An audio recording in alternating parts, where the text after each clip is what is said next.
I mean, look at the cop. He's got his knee on the guy's head. Look. Oh my God. Look at the headline of that. Look at the headline of that. And then look at what the cop is actually doing to that other human being. Look at that. That jackboot thug pig is sitting on one shoulder and his knee is on the back of the neck of the person, and another pig is down on the other person's ankles. And then the caption says, "This is New York. Cop gets kicked onto subway tracks by suspect being arrested." That's what the cop deserves. Look at that. Look at that. You think I have any empathy for cops when look at that. Legs are crossed. They got their knees on the person, treating that person like their life doesn't matter. Like, who wants to put their face on the floor of the subway? They got their face on the floor of the subway. Right there. Pull up pressure on it. Stop it. You're not breaking my neck good. He says, "You're breaking my neck." That's not what the title says, though. It doesn't say that the cop is on someone and he's crying about his neck being broken. It says he kicks a cop into the subway. Well, why do you think that happened? You're looking at it. Break the neck. Put your weight on it. He's saying you're saying you're breaking my neck. Put the weight on it. Look at him. He's got his knee in the guy's ear now. Oh my God. Oh my God. Look at how he's treating that. That's it. Your video's demonetized. You showed a kick. You showed a kick, Chille. Your video is demonetized. Thanks for coming, guys. Sorry you won't be able to see the video. They're going to put it in the cellar. We showed a guy kick. You can show the UFC fights. You can show everything else. But if you show a cop get kicked into the... Oh, my God. Oh. He doesn't want someone jumping on him again. No. Oh, my God. Oh, you better demonetize that, YouTube censors. YouTube censors, where you at? Where you at, YouTube censors? Pretty much all my videos are demonetized. So man, I showed it. Oh my God. Oh my God. Horrible. This is New York. Oh my God. Disgusting. Just disgusting.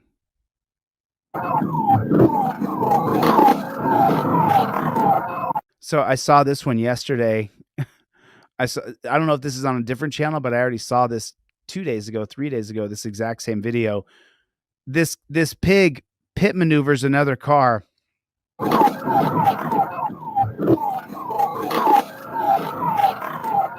This trooper thought he was chasing a reckless driver who had fled from a traffic stop. Instead, he ends up spinning out another cop. This is a textbook use of the... Do you see him reach over and turn the lights on? So that his lights were not on. He was just rallying down the road at 100 miles an hour. This is a textbook use of the... See him turn the lights on? You saw that, right?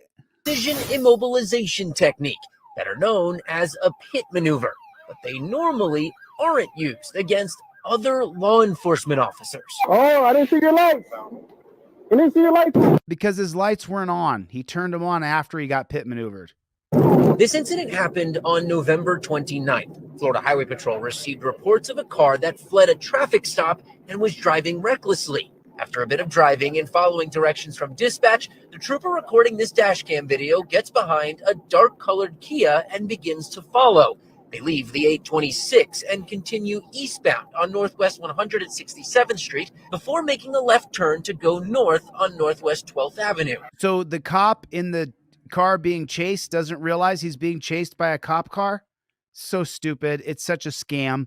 They all know what's going on. Then, right as they approach Park Center Boulevard, the trooper pulls up next to the Kia and performs the pit. Then, watch carefully. The driver of the Kia leans over and turns on his own red and blue lights. Turns out it was the wrong car. Instead of stopping the fleeing driver, the trooper spun out an Opelika police captain. As if the Opelika police captain pig, didn't know he was being chased. They were having a good time. I got the wrong car. I didn't see the lights in the back. The two Leos got out and began talking about the mistake. The FHP trooper saying he saw a car with dark tinted windows speeding down the road, so he assumed it was the car he was looking for. He had no lights on his car and he was hauling it. I thought it was the car. That's my fault. That's fault. It's not your fault. The guy driving the car was having a good time being chased. He's in a blue Mercedes and he's in a Kia. That's my fault. We know that Florida Highway Patrol is investigating this, but there are still a lot of questions that remain. The big ones being, why was that Opelika police officer driving, following apparently the same car the FHP trooper was supposed to be following, but without any lights or sirens? Why did the FHP trooper have so little information that he ended up spinning around the entirely incorrect car? And did either of these law enforcement officers face any discipline? No. We have asked both agencies these questions. As soon as we get any answers.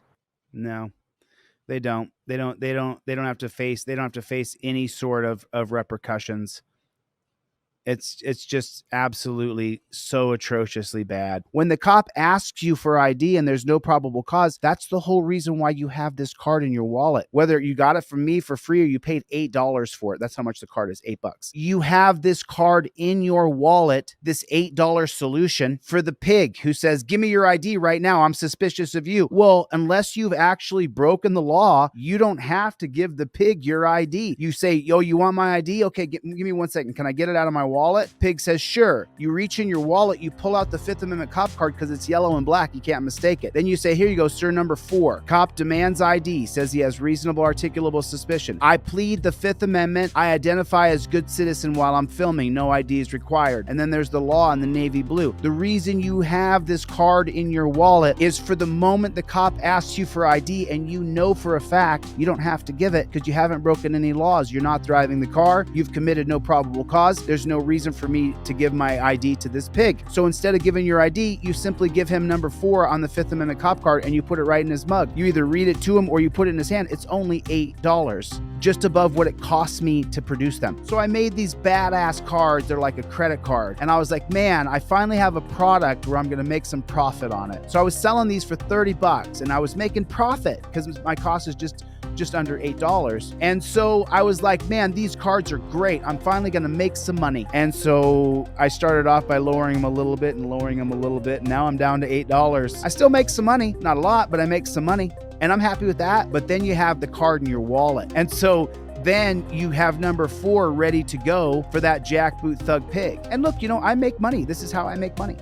I make money. I'm not afraid to say I make money. I'm happy that I've created a business for myself. There's no shame in my game, 100%. I've created a tool for you to be able to deal with the pig in front of you, and it's an indestructible tool. It's like a credit card, like a hotel key. You can't tear it. It doesn't rip. You could cut it, but you can't tear it. So I created something that lasts forever. I'm not sure if you guys know this or not, but YouTube doesn't really put my videos in circulation. The people who come to this channel, they find out about the channel, then they come, and that's how it works. So I'm just keeping it real with you guys. That's exactly how it works.